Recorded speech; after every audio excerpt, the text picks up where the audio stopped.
Great. Well, let's go ahead and get started. Good morning, everyone. Welcome to MIX 2009. My name is James Conard. This session is focusing on the Azure Services Platform. Specifically, we're going to look at an introduction to the Azure Services Platform. So I'm fortunate enough to have probably the best time slot possible of the day, right over lunch. I've actually never been at a conference where we've had time scheduled directly on top of lunch. But I, first of all, appreciate all of your time today and coming to this session to learn more about Azure. What I do at Microsoft is I basically lead a team of what we refer to as technical evangelists as part of our Microsoft's developer and platform evangelism group. Basically what that means is that we work directly with many developers in the community, some of Microsoft's ISV partners, enterprise customers, to help those developers understand new emerging technologies like the .NET Framework, Visual Studio, and some of the cloud technologies that you're going to hear about today. So what I want to do in this next 75 minutes is really focus on three key things. First, I want to give you an introduction to what Microsoft is doing in the cloud with Microsoft's cloud platform, known as the Azure Services Platform. Secondly, I want to introduce you to some of the new key features that we're announcing during this week at MIX, but also that we'll be unveiling over the next coming months for the Azure Services Platform. And finally, I want to actually leave you with the roadmap for where we're going with Microsoft's cloud platform investments and services. So those are the three key things I want to focus on. Given that this is an introduction level presentation, we'll spend a fair amount of time going through some slides. I'll give you some background to what Microsoft has done in the cloud in the past and where we're going. I'll show you a few key demos, kind of simplistic demos to help you really understand some of the key concepts. And I'll give you pointers to several other sessions that are occurring this week. At my last count, there are over 17 different sessions covering various Azure-related topics. This is a first of several, and so you'll have the opportunity to get a better sense for overall what the Azure Services Platform is about and understand where your interests lie and where you can go dive deeper. So with that, let's go ahead and get started. So here's a nice pretty picture from sunny Redmond, Washington. Just kidding. Actually, this is just a nice picture of a fluffy cloud. These days, there's a lot of confusion overall, I would say, in the industry about cloud computing, cloud services, infrastructure as a service, software as a service. If you even go out to Wikipedia today, there's an entry for everything as a service. There's a lot of hype overall in the industry about the cloud and services and where the opportunities lie for us as web developers. I don't want to go and spend the next 75 minutes trying to define all these terms, because you'll be yet another term that will be introduced tomorrow by the industry experts and analysts in this space.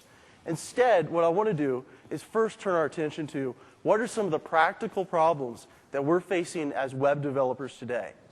Imagine you're building the next social networking website. You expect to be the biggest website on the face of the planet. Or imagine you're building the next online game, or perhaps a commerce application that will enable different people to go and order tickets for the next sporting event. Imagine you're in the position of building one of those kinds of applications. What we've heard many times from developers that are building those kinds of apps is that the problems that they're facing today are not related to the tools or the application frameworks or the languages they choose, but rather the problems are more fundamental about how do they actually build and roll out that application, and how do they have the necessary infrastructure to support that application. So for example, if you're in the place of a developer building one of those applications, one of the first things you have to kind of guesstimate is how many users am I going to have for this application? What does my user ramp-up time look like over 1 month, over 6 months, over a year? I then have to translate those users into capacity. How many servers do I need to support the number of users? How much storage do I need? How much bandwidth am I going to require? How do I scale up or scale down my solution over time? And you take the scenario of the online game, for example. If you look at most online games, there's a huge spike in terms of usage and traffic once that game is initially launched. But over time, users turn their attention to new games and new offerings. And so the online game provider has to continue to sustain and support that solution. How do we handle peak loads? Imagine that situation where you're selling tickets for that sporting event. Those tickets go on sale at a certain time. How do I support thousands of concurrent users on my web property? How do we provide high availability and geo scale? And how do we cover the upfront capital costs that are necessary for launching one of these solutions? Of course, time to market is always a critical issue, even in today's economic environment. But what we're also hearing overall is it's not just about the upfront capital costs for launching these solutions.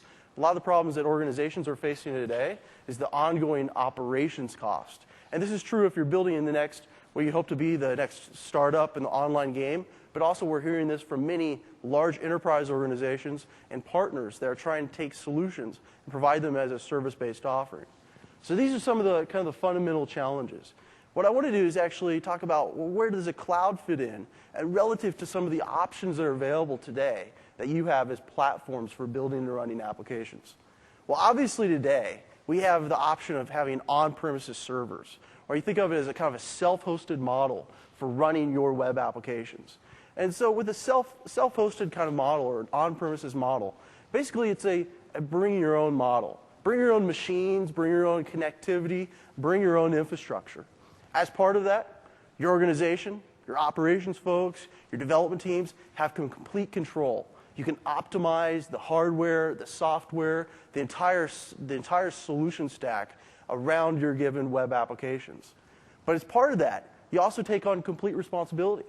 Complete responsibility for building out that infrastructure, for rolling out patches and upgrades, and for maintaining that solution and that platform over time. Often that results in static capabilities. It's hard to scale up or scale down as needed. And finally, why this is really important to most organizations today is the upfront capital that's required to go and provide a self-hosted kind of model. Now, many organizations I talk to are trying to get out of the business of running their own servers and maintaining their own infrastructure. But I do want to be very clear. There are key scenarios where, because of regulatory reasons, data, or privacy reasons, that organizations are going to have to continue to be in a self-hosted model, providing their own on-premises servers. Of course, another alternative available to you today is a hosted model, where essentially you're renting the software, the hardware, the infrastructure, typically on kind of a monthly basis, although there's a variety of different business models that exist out there. You have less control over the overall environment, right, depending on the actual hosting provider that you might use. But as part of that, you also have fewer responsibilities. Someone else is actually looking after that infrastructure and maintaining and updating that infrastructure for you. One of the key things that we're hearing over and over again, especially in these scenarios where people need burst kind of scale, is that they're paying for capacity often when they don't necessarily need it. They're still paying for capacity on a monthly basis or some kind of interval where they don't necessarily need that capacity for that full time. And that's really where we see the opportunity for kind of the cloud to emerge as another type of platform in the industry. So when we think about the cloud, one of the key characteristics that we see across the different providers that are providing solutions in the cloud is it's a shared multi-tenant infrastructure designed to leverage virtualization technologies to provide that shared environment, which can overall reduce cost and maximize hardware infrastructure, provide isolation of applications from multiple application boundaries, as well as allowing multiple tenants to take advantage of the infrastructure, and allowing solutions to be much more dynamic. As you need additional capacity, as you need to scale up or scale out your solution, you can take advantage of virtualization to be able to do that. One of the key things you'll see is consistent when we start looking at the cloud is a pay-as-you-go kind of business model, where you pay for the capacity, most of the time the cases of instances or the storage that you're actually using, right? And so that is absolutely key, because in this, especially in this economic environment, that's why we're seeing more and more hype and more organizations looking at the cloud as an alternative for running their applications. So those are some general characteristics about kind of the cloud. Now, as you imagine, being that it's an emerging platform, there's a huge variance in terms of the different types of offerings that are coming from different providers in the industry and how people are looking at the cloud, whether they're looking at it at an infrastructure level or whether they're looking at it as a kind of a software or services level. What I think it's important to understand is that over time, there will continue to be a continuum of different offerings. You're going to need to go run in a self-hosted mode, run in a hosting environment, or run in the cloud, depending on the level of control and flexibility that you need for your applications. So that's a little background on kind of the focus around the cloud. What I want to do now is talk about what Microsoft has been doing in the cloud. What we're doing is actually building out a very comprehensive platform that's focusing on allowing you to build and run your applications within Microsoft's data centers and take advantage of Microsoft services. This platform, the Azure Services Platform, consists of a couple different layers. At the base layer, it consists of what we refer to as Windows Azure. And Windows Azure is really about extending some of the core Windows capabilities out to the cloud. So we can have the ability to go and run our application code, run our websites within Microsoft's data centers, taking advantage of instances of Windows Server. It also allows us to have storage capabilities and really abstracts us from thinking about the underlying servers or remoting into machines, but instead focus on the application functionality that we want to deliver. Above Windows Azure are a set of additional services. We kind of think of these as, we refer to these as building block services. And imagine these services as providing higher level capabilities that you could take advantage of as part of your application. So one of these types of services is an area called SQL services, where you imagine we're taking what Microsoft has with SQL Server today and providing cloud-based instances of Microsoft SQL Server. Another type of building block service is .NET services, where again we're taking some of the core functionality of .NET, particularly focused around communications and how you manage identity, and extending that capability out to the cloud. A third area of services that we'll look at are what we refer to as live services. And live services are a little bit different than some of the other more general purpose services that I just mentioned. What live services are really about is allowing organizations, allowing developers to go and build consumer-focused web applications and client applications. And then finally, as part of the Azure Services Platform, in the future, we will be extending some of the capabilities we have with SharePoint and Dynamic CRM to provide that as part of the platform as well. So you can imagine having different domains of data and different functionality that you see in SharePoint today, such as document sharing and collaboration. And imagine those being programmable services that you could consume as part of your application. So this is overall what we're doing with the Azure Services Platform from a high level. Now, some of you might be familiar with some of the different live offerings that Microsoft has had in the past, in particular around Windows Live or Office Live. And some of you might even be familiar with some of the different online services that Microsoft has, like Exchange Online, SharePoint Online. What these online offerings are really about is that we've taken some of our core products and we're providing that as a service delivery model. What that means is that customers can come to us and say, we want to subscribe and pay for the use of SharePoint and a SharePoint instance that's running in Microsoft's data center, rather than installing and configuring it for ourselves. And why this is actually interesting is that we're starting to already provide some of these offerings, and what we discovered is that we need better capabilities for building those kinds of applications in the cloud. That's why we're building an overall platform, a platform that we can leverage for some of our online offerings, but a platform that you can go and use as developers as well. And so over time, you'll see some of these things like Windows Live, Office Live, and things like SharePoint Online begin to take advantage of things like .NET services, SQL services, and Windows Azure. So from a high level, that's the overall direction. What I want to do now is actually spend some time going through some of these different service areas and show you a few brief demos. So let's focus a little bit around Windows Azure. Windows Azure is simply about providing 3 core services that you can use for building and running applications in the cloud. The first service is a compute service. And the compute service is a virtualized compute environment that's based on Windows Server 2008. Takes advantage of IIS and Microsoft's web platform, takes advantage of the .NET framework as well. What we're also doing is utilizing Hyper-V, our virtualization technology that you can go and install and use in your environment today. I'm sure many of you have already done that. And we're actually using that within the cloud to provide server instances at scale.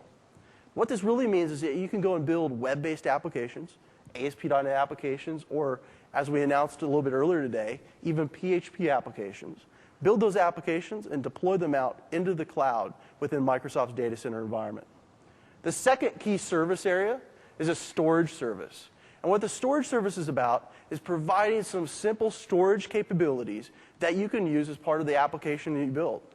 I don't know about you, but I have yet to see a web application that does anything compelling, that doesn't have a need to store data and manage data. So with storage, what we're doing is we're providing a few different forms of storage. First, providing support for blobs, where you store very large sets of data, very large sets of binary objects, up to 50 gigs in the current customer technology preview, but we could store videos and pictures and other types of content within the blob-based system and access the blob data through RESTful-based services. The second type of storage we're providing is table support, or really think of this as almost more like entities, where we can have some structured data that we may need to query and store some of that structured data, but it's lacking some of the things you'd expect when you look at a database, for example, lacking some of the relational capabilities that you might expect when it comes to a database. And the final area of storage is queues. And the queues are really designed to enable communications within your Windows Azure-based application. And we'll see how those work in just a minute. One of the most compelling things, though, about Windows Azure, I believe, is the management service. And what the management service is really about is allowing you to go and focus on how do you build your applications and describe the requirements of your applications in a model, requirements such as the instances that I need for my application, the roles that define my application, and allowing the service management capabilities to manage that app. What I mean by manage that application is imagine that those instances being spun up for you by Windows Azure. Imagine them being shut down for you by Windows Azure, registered with the load balancer by Windows Azure, all based on how you describe your application. And this is fundamentally probably the most key thing to understand about what we're doing with Windows Azure. We're trying to abstract you from the overall infrastructure so you don't end up with a situation where you're remoting in machines and maintaining 15 different remote desktop connections, having to patch and update and deploy those applications manually, or come up with your own tools to be able to do so. But instead, we want to allow you to focus on building your apps, and the infrastructure in the cloud manages the deployment, upgrading, and rollout of those applications. So what does a Windows Azure application look like? Well, I mentioned the concept of these roles. Basically, a role defines the kind of capabilities that you could take advantage of in the platform. Today, there are two different roles, a web service role or a website role, as well as a worker service role. The website role really allows you to go and build ASP.NET applications, build WCF-based web services. So you imagine building RESTful-based services. And now, moving forward, also allow you to run PHP-based applications. So we build these applications, we run them within a website role. As part of that role, we describe the number of instances that we require, and Windows Azure provides load balancing of incoming requests to those services or those web applications we might have. And of course, those can be exposed out to the internet and publicly accessible. That's where we take advantage of a website role. Now, as I mentioned, pretty much any website needs to have storage and needs to be able to go and query data. And that's where the storage system comes in, is that our website or our services can then go and use the RESTful APIs or exposed by Windows Azure to access blobs, to access the table support, as well as to access queues. Now, most web properties I've looked at also have the need to go and run code and run processing in the background, be able to process images in the background, encode videos, maybe even be able to process other data that's queued up by the user, such as orders placed within a commerce application. And that's where the worker service comes in. The worker service is almost, think of it as like Windows services running out in the cloud, where I essentially have the equivalent of a main method, and I could go and write code that runs in the background. The communication between these roles occurs through queues, where my website on the front end might drop data into a queue, they can be received on the back end, and then processed. So that's how a Windows Azure application looks today. What I want to do now is actually just spend a couple minutes showing you a very brief demo, get your mind wrapped around some of these key concepts that we just saw. So let me go ahead and switch over to my demo machine here. And here I'm actually running a machine with Visual Studio 2008.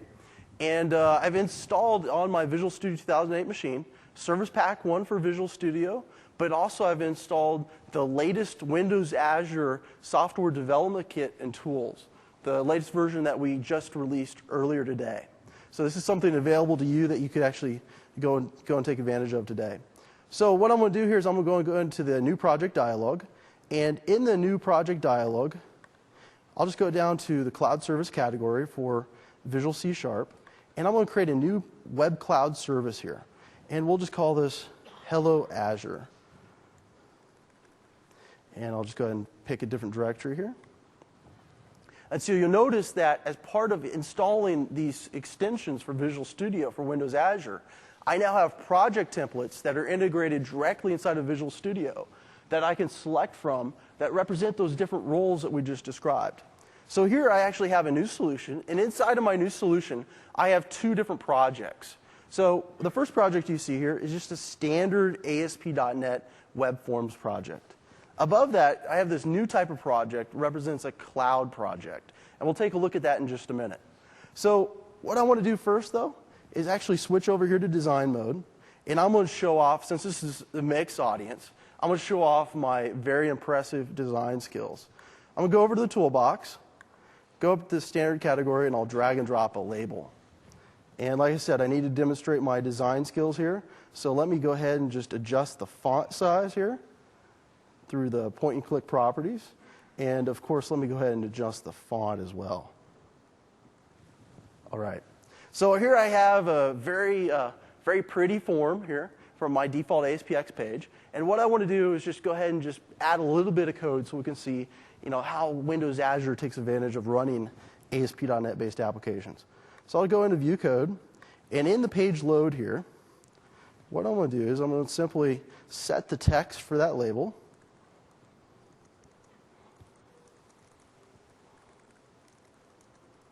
To Hello Windows Azure. Now, before I actually show you this solution running, what I want to do is go up to the cloud project and show you a couple of the key things there. Notice in this cloud project, I have a roles folder that points to my ASP.NET project that represents that web role. Likewise, I could also have a worker service role here that would point to another project. What this cloud project really allows me to do is define that additional level of metadata, the additional set of models that Windows Azure is going to need in the cloud to begin managing my application. What I'm going to do is open up the service configuration here, and here you can see the role that's defined. What I'll do is I'll just go ahead and change the number of instances for the role here, and you'll notice that this is selected as a startup project. So let me just go ahead and press F5. So what's actually happening here is that our solution in a project is being compiled. We're going to get a standard ASP.NET assembly or DLL, as well as our ASPX page and our config files and all of those different types of resources as we normally expect. And what's also happening behind the scenes is that we're packaging up all of those resources in what we refer to as a service package. You almost think of this as basically as a zip file that contains all of the things we're going to need to deploy this out to the cloud. Now, one of the things we've done, though, is we've really focused on what is that developer experience like in the first few minutes of getting started with building an app. So what's actually happened behind the scenes since I've started up this application is that service package has been deployed into a local running environment here that we refer to as the development fabric. Think of this as a simulated version of what I have out in the cloud with Windows Azure. What this allows me to do is actually debug and build my applications locally without going through the process of deploying them out to the cloud every time I make a change. What it also allows me to do is take advantage of the standard Visual Studio capabilities as part of running my application. So here you can see I have just the one deployment. And if I go in here, you can see for my web role, I actually have two different instances that are started up within this development fabric. In the background, my application was actually loaded just within the default web browser. So here you can see my Hello Windows Azure application that's running on the localhost machine on port 81. What I want to do before I move forward here is go back into Visual Studio, and let me just go ahead and set a breakpoint right here. So you'll notice if I go back to my application, just press F5, I'm going to drop directly into Visual Studio as well. Because of this integration that exists between the Windows Azure tools and SDK and the Visual Studio tools that I'm sure many of you are already using, we get the standard ASP.NET or even .NET Framework debugging kind of experience that we're familiar with. And we can do this regardless of whether we're building ASP.NET applications or even building WCF REST services as an example. So we've built our application here, and you can imagine I'd add much, much more functionality. But what I want to do now is actually deploy this application out to the cloud. So I'll just right-click on my project here, and I'll select Publish.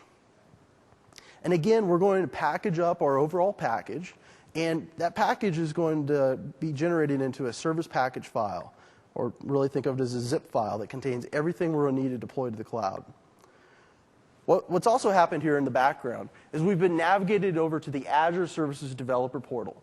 And so what I did before coming on stage here is I set up my developer account with the Azure Services Developer Portal, and I registered an invitation code. And I'll talk to you about those in just a bit. What that allows me to do is go over here and select New Project and create a new hosted services project out in the cloud. I can go ahead and provide a name for that project. We'll call this one Hello Mix. Specify a subdomain for my project. Looks like hellomix.cloudapp.net is available. And I'll go ahead and just create that project. What this is going to do is going to give me access to some environments in which I can deploy my application. So what you see here is that as part of every project, in the current technology preview, we have two different environments. We have a staging environment where we can deploy our initial application and test our application. Then we have a production environment where we could have our application running in more of a live capacity. What I want to do here is actually select Deploy. And you'll notice that I can go over here and then browse to my service package. So I'll select my service package. I'll also select the configuration file or the model that describes my roles for my application and the instances. Remember, Windows Azure is going to use that to configure my app. And I'll select Deploy. So here you can see that we're actually uploading those different resources out to Windows Azure, and you'll see in the background that that package is deploying. What that means is we're extracting out the assemblies, the configuration information, and we're preparing the instances that we need for our application to go and launch those instances. Now, this can take a couple minutes. This might even take 5-10 minutes, depending on the number of instances that we're provisioning at one time. So what I'm going to do here is I'm going to switch over to an instance I've configured just before coming on stage here. So I'll switch over here to Hello Azure, and you'll notice that I have my application in a running state here. It's started, and I've configured this application to run with 2 different instances. So what I could do here in a staging environment is just click on the link and browse to that application.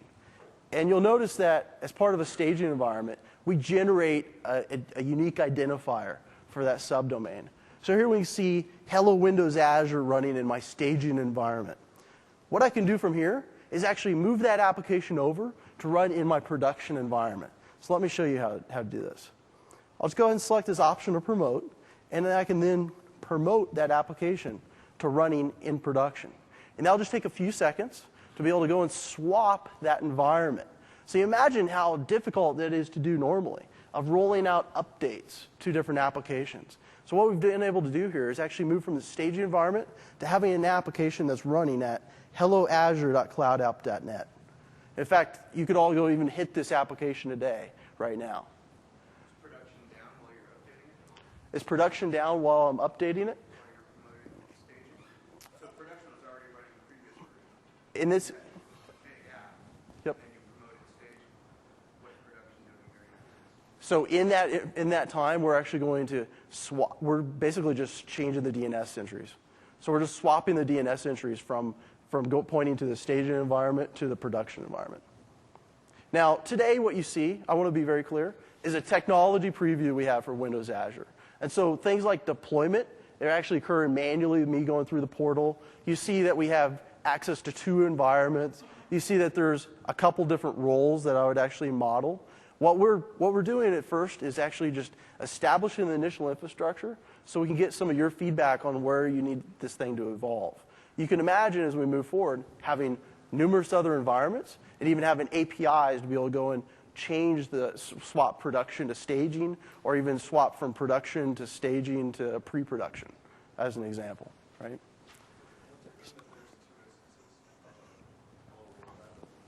So an instance is basically a virtual machine instance. That means that there's actually a virtual machine, that's a Windows Server 2008 virtual machine, that we've started up and deployed the application into. Now, because we actually have two instances, we're also using a load balancer in this case. It's provided by Windows Azure, so requests are being load balanced and sent to the two different instances. Now, with the current customer technology preview, you're limited to using two instances, but as we move forward and have commercial availability, you also imagine that surface area expanding. So I have a lot more information to cover, so if you don't mind, why don't we hold some of the questions to the end, and I'm happy to hang around and answer those questions at the end. But what I want to do now is actually flip back real quick to the presentation and talk about what we did and what we saw here. So what we did, we built a very, very simple Hello World style ASP.NET application, as I'm sure many of you in this room have done in the past. Utilized Visual Studio 2008, and as part of the Visual Studio 2008, we actually went in and dropped into that model and defined the roles and our instances for our application. We saw how the dev fabric that was provided by the Windows Azure SDK and tools allows me to debug and test my application locally before I deploy that out to the cloud. And finally, you saw how we could switch from a staging to a production environment. So what's more interesting, though, is what really Windows Azure provided. And I touched on this just a second ago.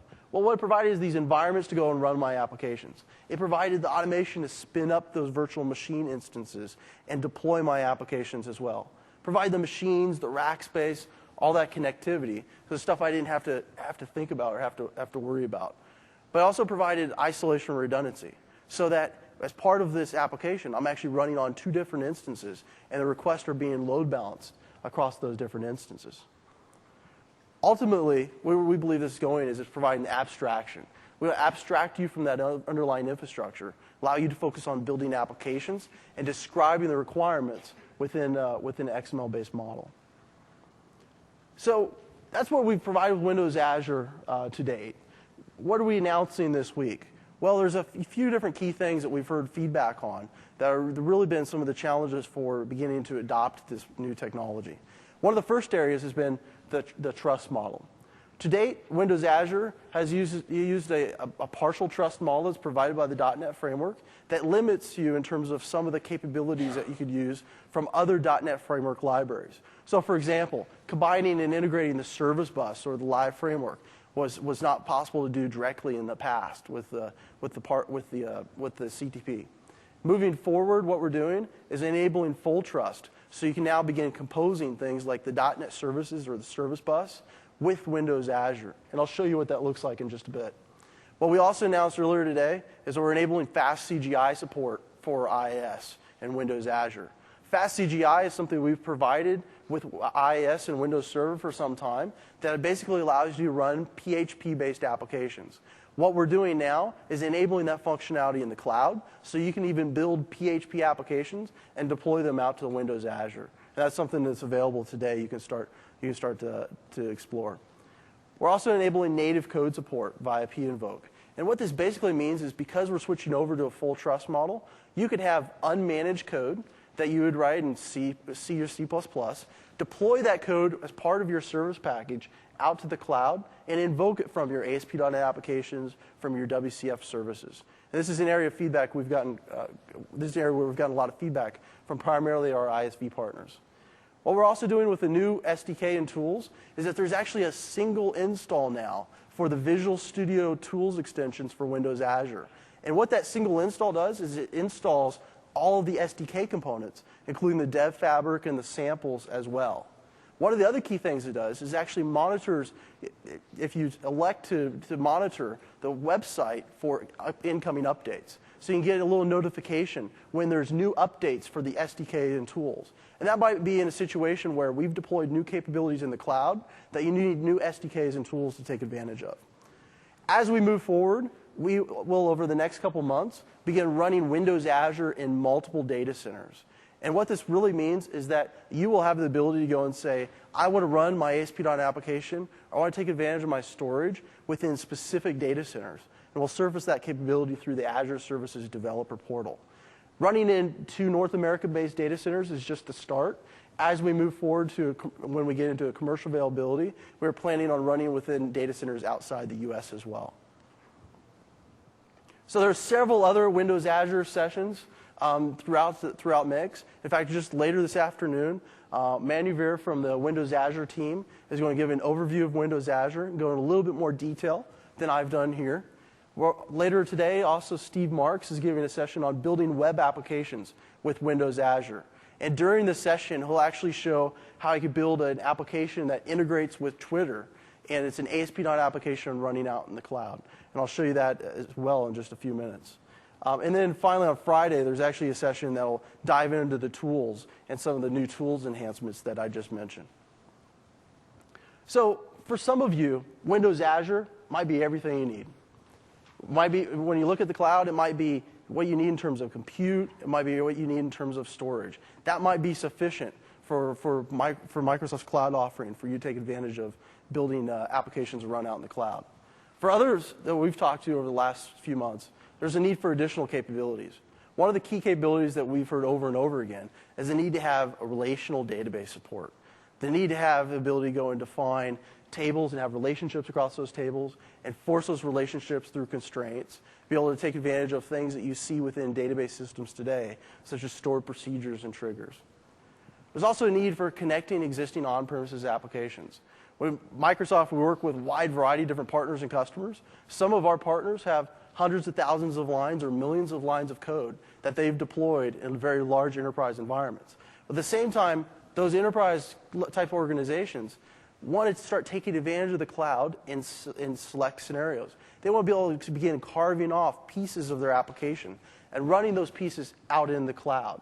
And so what we're seeing over and over again is the desire to compose things that are running in the cloud with components that are running in an on-premises environment or within a hosting environment. Overall, people are just getting sick of having yet more usernames and passwords for every system they have to go and connect to. And what we see in the cloud is that identity will be, and how we manage identity, will be one of the key challenges. We believe that we're going to need to provide single sign-on support and also the federation with existing identity providers. So where organizations have Active Directory or Tivoli, or where people have Windows Live IDs or Open IDs, we need to be able to use those existing identities with the applications that would be running within the cloud, within a hosting environment, or within an on-premises environment. And finally, for some types of applications, especially in social networking type of applications, right, there's a need to interact with user data. Need to allow users to share their data across those applications rather than creating additional silos of contacts and profiles and other information. So those are some of the capabilities that we've heard time and time again that people want to see out in the cloud. And that's really why we're building those higher level sets of services.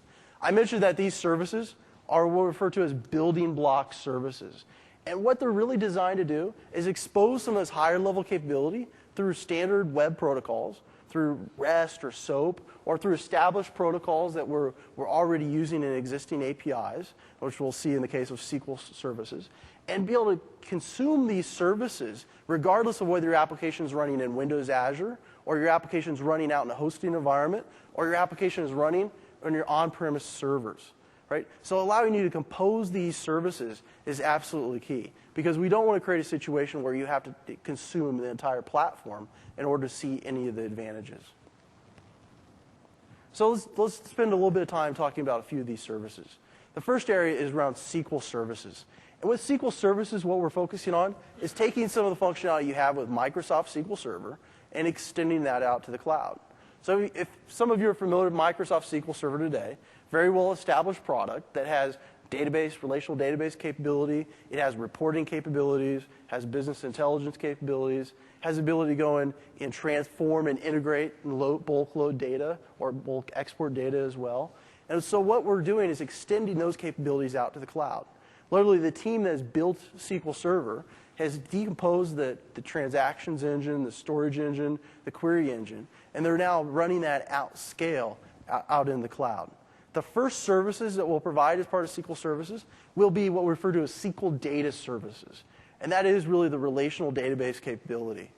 The other service we'll provide with an initial commercial availability for the Azure Services Platform is a data sync service, which allows us to use a sync framework, a technology built on top of the .NET framework, to be able to synchronize data to or from the cloud instance, right? So you imagine the need to be able to pull data into the cloud or push data out and keep that data in sync with what you have in an on-premises environment or within a hosting environment, or potentially even across multiple cloud platform providers. In the future, we'll start extending some of the other capabilities you see in SQL Server today, reporting and having reporting capabilities in the cloud, business intelligence, be able to run analytics on top of some of the data that you're aggregating now in the cloud. And over time, even have some support for new scenarios, like having different sets of reference data that's available out in the cloud. So imagine even census data or government type of data that's publicly accessible, making that data available out in the cloud that you could consume as part of your applications. So that's what we're doing with SQL services and our vision for SQL services moving forward. Let me drill down another layer to SQL data services. I imagine a few of you in this room actually came to MIX last year and heard about SQL data services for the first time. Over the last year, through our customer technology preview kind of model, we've gotten a lot of feedback from, I imagine, many of you in this room, but also other developers in the community around what they expect to see from SQL Server capability out in the cloud. And so moving forward, our focus is on providing SQL data services as a relational database model that looks just like what you have with Microsoft SQL Server today. What do I mean by that? Is imagine having tables with constraints and relationships. Imagine having stored procedures and triggers. All the capabilities that you have with SQL Server today being available with cloud-based instances. What that also means is providing a consistent programming model in terms of APIs and tools. So if you're building applications on .NET today, I imagine you're using ADO.NET or Link to SQL or Entity Framework. So with SQL Data Services moving forward, we're going to enable those existing programming models so you can literally change your connection string and point out to the cloud. Third thing here is that we're really focusing on also building out SQL Data Services for the cloud. Designing this database engine so we can scale and run this across more commodity-based hardware so we can provision instances very, very quickly and provision new databases very quickly. We don't want to be in the model where we have to go establish new clusters to be able to allow you to take advantage of relational database capabilities. And finally, what we're going to do is continue to be interoperable with environments or programming models such as PHP, Java, and Ruby through the SQL Server drivers that are available within the community. And so later this week, when Nigel Ellis will actually give a talk on Friday, specifically focusing on SQL data services, he'll even show how you can go build applications using some of these programming languages environments and connect out to SQL data services that was running out in the cloud. Part of the way we're enabling this interoperability and the support for existing APIs is through a protocol that's been established with SQL Server for some time, known as TDS, or Tabular Data Stream. Most of us in this room have probably, even if you've used SQL Server, have never had to deal with that protocol at any level. That's the underlying protocol that's used by programming models like ADO.NET, Entity Framework, or even Link to SQL, right? Or existing SQL Server drivers for PHP as an example. So this is the underlying protocol that's used to exchange data. What we're doing with SQL Data Services out in the cloud is we're providing a TDS-based endpoint that allows those existing programming models to talk to SQL Data Services. And so your existing applications, in most cases, can actually just change the connection string and point out to the cloud to take advantage of SQL Data Services running in the cloud. I mentioned that there's a session on Friday that's being given by Nigel Ellis, who's the architect responsible for SQL Data Services. And he'll actually go into much more detail and actually show you a few demos of the early SQL Data Services capabilities. Now, these new capabilities, I want to be very clear, these new capabilities I just mentioned are not something that's available quite yet, something we're going to be making available over the next few months in a CTP form or a customer technology preview form. And I'll talk about at the end how that aligns with the overall roadmap for the Azure Services Platform. So that's SQL Data Services and SQL Services. Well, what about .NET Services? Well, I mentioned earlier, .NET Services is really about extending some of the connectivity capabilities that are available in the .NET framework today and making those available in the cloud. One of the primary scenarios we're focusing on with .NET Services is the integration of on-premises applications applications you might have running in a hosting environment, and applications that we might have running out in the cloud. So we can begin composing these applications in a very rich, connected way, but also allowing them to be fairly loosely coupled. So, for example, we may have a service that's running on a local on-premises server in a self-hosted model. We want to have the flexibility to move that between different environments. That's what we're really focusing on, is enabling some cloud-based capabilities to allow you to connect those applications. We want to also enable you to connect through firewall and network boundaries in a secure way, so that you don't, when you want to go and expose an application out through the cloud, that doesn't involve redeploying that application outside of your firewall environment. As part of building applications in the cloud, I mentioned identity will become critically important, so that users can maintain and leverage their existing identities with applications that are running out in the cloud, regardless of who's providing the underlying infrastructure. With .NET services today, it's available in the current CTP form. There's also, in addition to the .NET Framework software development kit, there's an SDK for Ruby and Java that you can start to take advantage of. So let's drill into these a little bit more detail. The service bus capability of .NET services is really about that connectivity, where with the service bus, I can actually communicate with a service that's been built using the Windows Communication Foundation Programming Model, a capability in the .NET Framework today. And I can communicate with that service and send messages to that service, regardless of where that service is running. The service bus, in this case, can provide additional capabilities that go well beyond standard HTTP-based access. So, for example, imagine I need to actually connect through firewall and network boundaries. That's where the relay capability of the service bus can actually traverse those boundaries in a secure way for my application. Imagine I actually need to send a message out to multiple listeners or multiple services in a multicast kind of scenario. That's where the service bus is maintaining those connections to those listeners and distributing those messages. As we move forward, we'll also enable queuing, or really think of it as more message buffering capabilities. So those messages can be buffered up in the cloud as well. And the final area that's really interesting around the services is the ability to actually compose several different services together as part of higher level applications that you might build. And so what we're doing is we're taking some of the workflow functionality that exists today in the .NET Framework, and we're going to make that a key capability of the service bus. We think of this as service bus workflows, where when we need to send messages or receive messages across a service bus or across HTTP, we can define the way that communication works, those message exchange patterns, if you will, in a declarative workflow, and deploy that out to the cloud. The second service provided by the .NET Services is the Access Control Service. And what the Access Control Service is really about is allowing us to, in a very easy way, define the authorization rules that are required for connecting out to one of those services, or connecting out to a workflow, or any other asset that we might have. So we can actually define what are the incoming requirements or claims that are required for connecting out to a service, and map those claims back to the claims that can be delivered to the service itself. Basically, we're defining the access control rules that would be required for an application. We don't have time to drill into the access control service in a lot of detail here. So one of the key things around understanding the access control service is understanding a claims-based identity model. But there will be a session later in this week where we'll dedicate an entire 75 minutes to that topic. What I want to do now is actually show you a really brief demo of how we could use the .NET Service Bus with Windows Azure when using the latest bits in the cloud. So what I'll do here is I'll switch over to my demo machine. And on my demo machine here, I'll just go ahead and open up another project. So here you can see I have another solution and actually a few different projects that I've created. I've extended my very simple default ASPX page, and I've added a few more controls here. In this case, we're going to focus on a couple of different scenarios in which we could use the service bus to be able to compose our applications that are running in the cloud and in an on-premises environment. So here you can see that I have a first scenario of just invoking a service.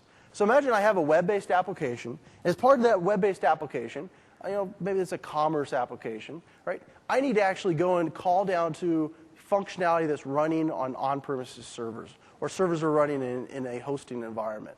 way I can actually do that is use that service bus and the relay capabilities. So here you can see I'm going to do a very simple lookup of product inventory information based on a product ID. Let me show you what I've implemented here. So over here on the right-hand side in Solution Explorer, I have these manufacturer services. And I've defined a very simple service that's known as my inventory service. What my inventory service does is it takes in a product ID, and it goes through some very complex logic here on that product ID to calculate the available inventory. I just generate a random number here, for example. But in this case, I'm actually returning back that inventory information from this service call as an integer. So you see I'm taking in a product ID, generating my inventory information. I'll write out that information out to the console and return back my inventory value. This service is being built by using the Windows Communication Foundation programming model, something that Microsoft has had available within the .NET Framework since the .NET Framework 3.0. And so what I have to do as part of this service is actually host and start up this service. So let me switch over here to program.cs. And inside of program.cs, what you'll see here is a little bit of code within my main method. So I'm going to run this service within a console application here on my local machine. As part of this console application, the first thing I'll do is I'll read in the solution name and password. This is what I use to actually authenticate out to the service bus that's available in the cloud. And so I'll just enter that in here. I'll then generate the URI that allows me to connect out to my service. So I'll actually generate the URI here. There'll be servicebus.windows.net and the address for my service, inventory service. I'll then initialize that URI. And finally down here, I'll create a new service host and start it up for my inventory service. So have some simple kind of WCF code here to be able to go and host and run this service. Now let me go ahead and switch back over here to my web application, my default ASPX. And what I want to do is actually show you the code behind this button click. Get rid of a few of the windows here. And so here in this behind this button click, what we're going to do is that I actually have a reference out to that service. So I'm going to create an instance of a client class that allows me to communicate to it in a very easy way. So I'll create this inventory service contract client. I'll go ahead and give it the URI for accessing my service, and I'll initialize a few things here. And then finally, I'll get down here to the point where I'll call the get current inventory method. So I'll pass in the product ID that's entered, and I'll get back that inventory information. So let me go ahead and show you how this works here. So I have my Hello Azure application set as a startup project. So let me just go ahead and press F5. So because this application is an ASP.NET application that's being built using Windows Azure SDK and tools, right? I'll get the standard kind of experience we saw earlier, where the application will start up in the local dev fabric. So here you can see our application, our web-based application, that's running on port 81 on my local machine. Now what I need to do is actually start up this inventory service in the host for the inventory service. So I'll start a new instance. You'll notice that I'm prompted for a solution name and password. That's just how I decided to build this application. Instead, I could actually define my solution name, password, or even a certificate I use to connect to the service bus within my configuration file. This is just for my demo purposes here. In this case, I already have an account that I've configured out on the Azure Services portal for .NET services. And that allows me to take advantage of the service bus and the service bus workflow capabilities and the access control service that we mentioned just a few minutes ago. So what I'm going to do here is I'm going to use my solution name that I've configured earlier, and I'm going to go ahead and log in here, if I remember my password here. And you'll notice then that we've generated this address that's connected out to the service bus. So servicebus.windows.net, my solution name, and then the name of my service. So my service is now that bit of functionality I have for generating out the inventory information. That service is actually now connected to this bus and accessible regardless of where my other application is running. So we're in a started state right now. What I'm going to do here is go over to my application that currently is running on my local machine, and I'll go ahead and just provide a product ID and call get product inventory. And so what we'll see here is that our application, our web-based application, is actually calling through the service bus and communicating with our service. In this case, these are both running on this same machine. But what if I was actually running part of this out in the cloud? Let me go ahead and close this here. I'll go back out to the Azure Services portal. And in this case, what I've done is I've actually taken that same web application and I've deployed the web application, that front-end web app, out into Windows Azure. So here what you'll see is that I have my hello.net services app that's actually running out on Windows Azure. Let me go ahead and open up that application, and you can see the address for that service right now. Before I actually run this, let me drop back into Visual Studio real quick, go into my inventory service, and I'll just set a breakpoint here. So my application is at hello.netservices.cloudapp.net, and I'll just go ahead and enter in a product ID here and say get product inventory. And what we'll see then is that application running in the cloud is actually communicating through the service bus and calling down to the service that's running on my local laptop here. Right? So here I can even debug through this code, continue and press F5, and you'll notice the application in the cloud gets back an inventory value, and the host for the service just logged the incoming request for product ID 983 and the value that was returned. So this is a simple example of how we could start composing these applications. And the service bus gives us this ability to be able to move and run that service anywhere we need to, on premises, hosted environment, and a cloud environment, and communicate through the service bus and through the network and firewall boundaries that we need to in this given situation. Another common scenario, though, for web apps is they need to go and generate events during their life cycle, during their execution. Imagine orders being placed, people that have reserved a certain inventory for products, all kinds of other operations that someone might be doing within an application that's perhaps running out in the cloud. Here you can see I have the option for raising events. And again, in this case, we're just using the service bus to enable this richer kind of connectivity. But before I show you this, let me go ahead and start up another app. Over here, I have a very simple method I've created on the service that's order placed. And when that method gets called, I'm just going right out to a console window, the time in which that call was made. In this case, order placed is a one-way operation. I'm just receiving in those events. And I'm running this on the service bus. So let me go ahead and just start up here an instance of this event listener application. Again, I'll authenticate out to the service bus.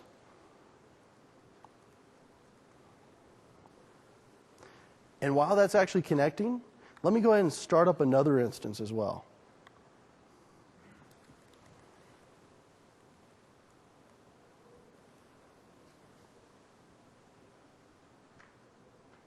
Okay. So what I have here is actually two different instances of this listener.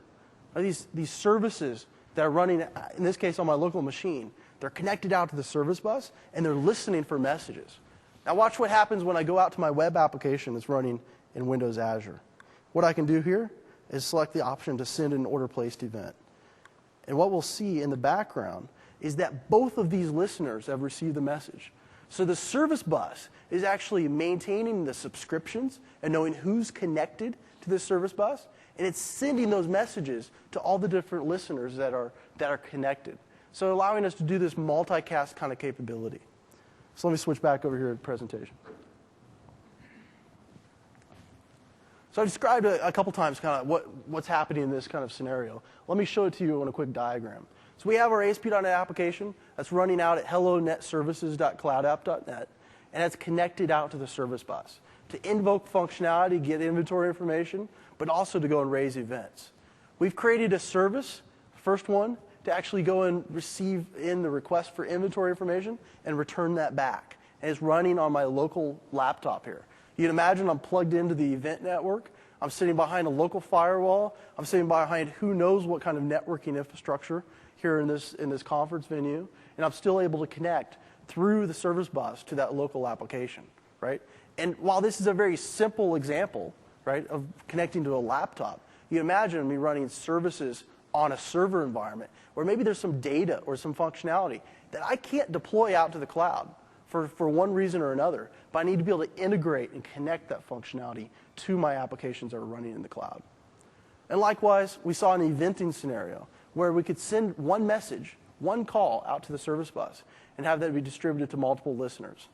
Where we're going from here is actually making workflow a key part of this, where we could orchestrate several different messages that are being sent across the service bus, and even having message buffering kind of capabilities. So if one listener wasn't connected at a time, those messages could be buffered up in the cloud and then sent to that listener when it was connected at a later point in time. So the final thing here that we didn't spend time on in this talk is the access control service.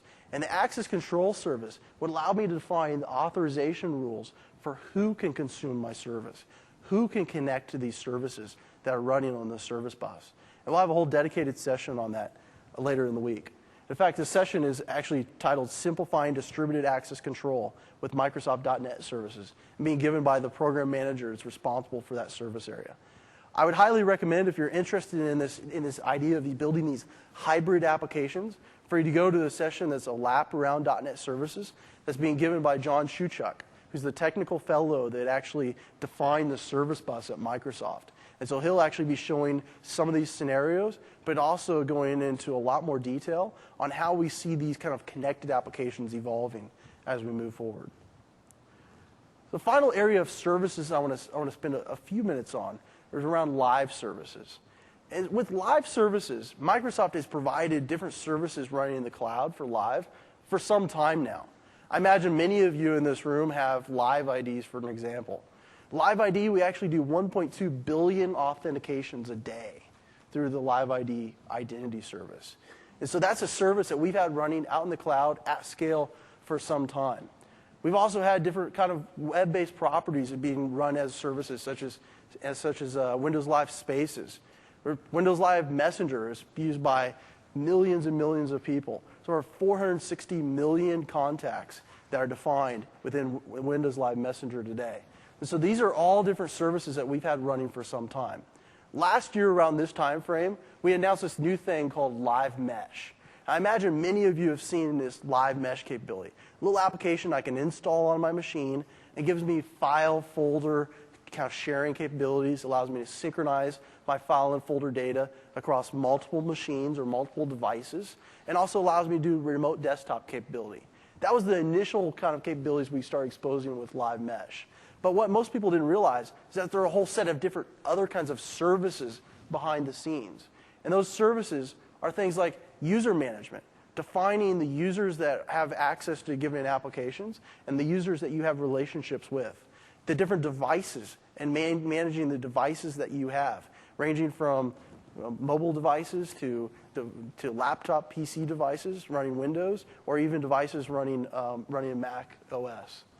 Application management, also a key part, allowing us to go build applications and deploy and run those consumer-oriented applications on multiple machines.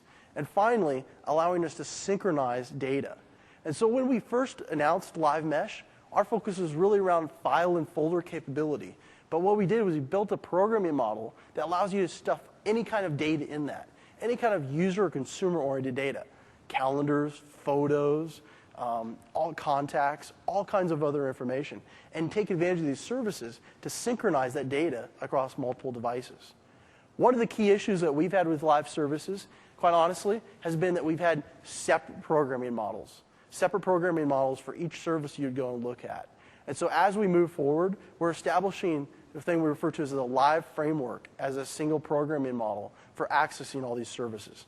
What the live framework does is it gives client libraries for things like Silverlight and for .NET, so we can go and program against these services using some rich client libraries. But it also gives these services for managing users and other data that allows us to go and use those services in a local environment or in the cloud. Let me show you what that looks like. So today there's really two different types of live framework apps that you could go and build. Well, the first types of live framework apps is a live framework-based website. So imagine I'm building a social networking site as an example. And instead of having the users define yet another set of contacts that are maintained within my site, what users really want to do is bring the contacts and other data that they have to find in Live Messenger or their calendar information or their photos and share that information with the website. But do that in a very controlled way so they can selectively share different pieces of data over a certain time period with that application. Website could actually integrate with live services to do what we refer to as delegated authorization, where the website asks the user for permission to that subset of their data. Once that website has a delegated authorization token, that token can be used to program against the live framework by calling RESTful services out in the cloud and get access to some of that data and provide a more compelling user kind of experience through the website. So that's one of the key scenarios that we're seeing evolve with the live framework. Other key scenario is around building client applications. So imagine you're building a client application today that would run on a device such as a Windows machine. As part of that client application experience, I need to be able to synchronize data across multiple devices, across multiple application instances that might be running. I need to be able to go and build all that infrastructure to be able to provide that kind of capability. So what we're doing with the live framework is that data is still out in the cloud, but the live framework can provide a local instance of those services we can program against in a client application scenario. In fact, you go completely offline and disconnected, still use that same programming model, have data cached locally, and synchronized out to the cloud when connectivity is available. So my application that maybe is working with photos or context or other data that users defined within Windows Live, that application can be running locally, run offline, work with that data, and the synchronization occurs through live services behind the scenes. So those are a couple scenarios in which we really see the live framework and live services being used. There are 3 key sessions focused on live framework and live services through later in the week. The first one is a little bit later today. And Naresh is going to focus on how you can build these, what we refer to as these mesh-enabled web apps. Later today also, 2:15, session that Ori Amiga, who's the group program manager responsible for live framework, he'll start digging into these services and show you some coding examples of how you can consume the services both in the cloud and an on-premises environment as well. So that's a kind of a tour of overall what we're doing with the Azure Services Platform, ranging from Windows Azure, that base compute and storage capability, and these higher-level building block services of .NET services, including the service bus, SQL services, and live services. Hopefully it gives you a little bit better sense of how these services could be used or composed together. One of the key questions I get from a lot of developers these days is what's the overall roadmap and when will this stuff be available? So today where we're at is that we have what we refer to as a customer technology preview. What that means in Microsoft speak, if you will, is it's essentially a beta. It's a beta of the services, the SDKs, as well as the Visual Studio tools that you could go and use to start prototyping applications. And so we're providing all those key elements today in essentially a beta or CTP form. The first CTPs were released in the fall of last year, actually in the early November timeframe. This week, as part of the MIX conference, we're making some updates to the services in the cloud, but also the SDKs and tools that you could go and install on your local machine. To enable some of the key scenarios I mentioned earlier, like full trust, fast CGI support, as well as support for running PHP applications. In the next few weeks, we'll be rolling out Windows Azure into a second Microsoft data center in North America and starting to surface that ability through the portal to allow you to select where you're running your compute or where you're running your storage within specific data centers. What we're also doing, though, is we're going to open up access a little more broadly to some of these services. Today, if you want to access some of the services, you need what we refer to as an invitation code. Think of this as basically an identifier or a key that allows you to go and create a project on the portal, that allows you to connect out to the service bus. This week, as we move forward, we're starting to actually open up some of these services where you no longer have to have an invitation code. We refer to this as more of an open CDP. I should spend a minute here, though, talking about the SQL data services. I spent some time earlier talking about how SQL data services is evolving to be this rich database model that you're familiar with today with SQL Server. Those new bits, those new access to the relational database model for SQL data services will be available over the next few weeks. They will be initially available as what we refer to as an invitation-only CTP. It's not going to be broadly available for a few more months. The time frame for actually having the SDS support more broadly available is later in the summer. And at that time, we'll also announce pricing information, our overall business model, and the SLAs. Finally, what we're doing is we're going for commercial availability by the end of this calendar year.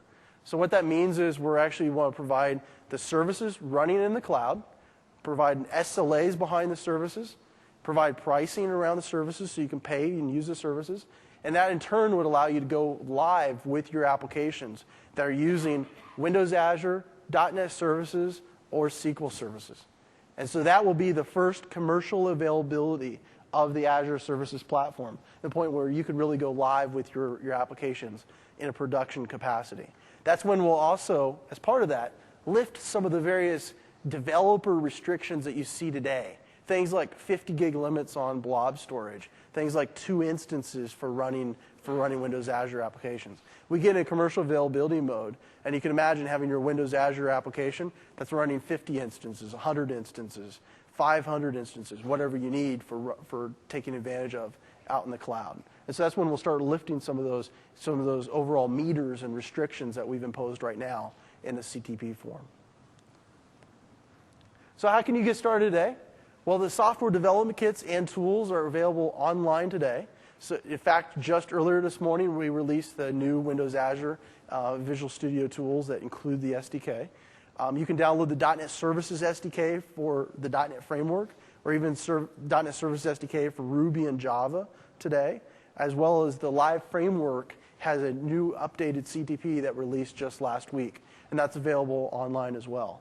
The easiest location to remember to go and find this, because I know you guys are being flooded with different URLs you're trying to keep straight, is just go to azure.com, and you'll see a link over there for SDKs and tools. And you can see the list of all the different SDKs and tools that are available.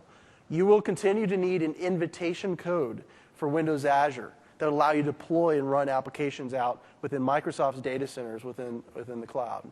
To get that invitation code, you'll see on the azure.com site, there's a little try it link. Just click on that link. You'll fill out a form to be put in a queue, and we're responding to most requests for access within a 24-hour window.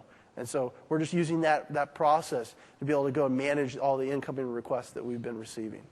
And then finally, there are a number of different hands-on labs and even how-do-I style videos that show how you could go and use some of these different services. So at last count, I believe there are 12 hands-on labs that go into Windows Azure storage in detail, or the service bus in detail, or access control. And that's a great way. You can just go spend an hour and really get more hands-on experience around these services. Here are a few more specific links if you wanted to go to the forums, for example, or read a few of the white papers as well. And with that, what I want to do is actually wrap up the session. I really appreciate everybody's time, especially over this lunch period, for coming to this MIX talk. What I would really appreciate you could do is actually fill out the eval forms. There are 2 different ways that we're asking you to fill out eval forms for this session specifically. One is that you have these paper-based eval forms, and these are actually used by the conference team. And so I ask you to just go and fill out that, provide some feedback, not only on the presentation, but also what you think about some of the services. But also, there's this pretty cool little application one of the guys on the Windows Azure team built that's called TW Eval. And so with TW Eval, for those of you that are on Twitter, you can basically just send a reply to @TWEval, include a hashtag of MIX09-Azure, so we can filter in the incoming tweets. And if you include an actual eval score, like a 0 to 10 kind of eval score, we'll even summarize and roll those up. So you go out to tweval.com, whack MIX09-Azure as an example. You can see all the comments that other people are posting, but also see what the overall eval scores and information looks like. Pretty cool little application one of the guys on the Windows Azure team built. Steve Marks will actually go into that application in much more detail later today in the Windows Azure talk and show how it's using storage and compute and show how he basically built this application. So with that, I'll go ahead and wrap up the session. I'll be around to answer questions if anybody has them, and I'll be floating around the conference for the next 3 days as well. So thanks a lot for your time.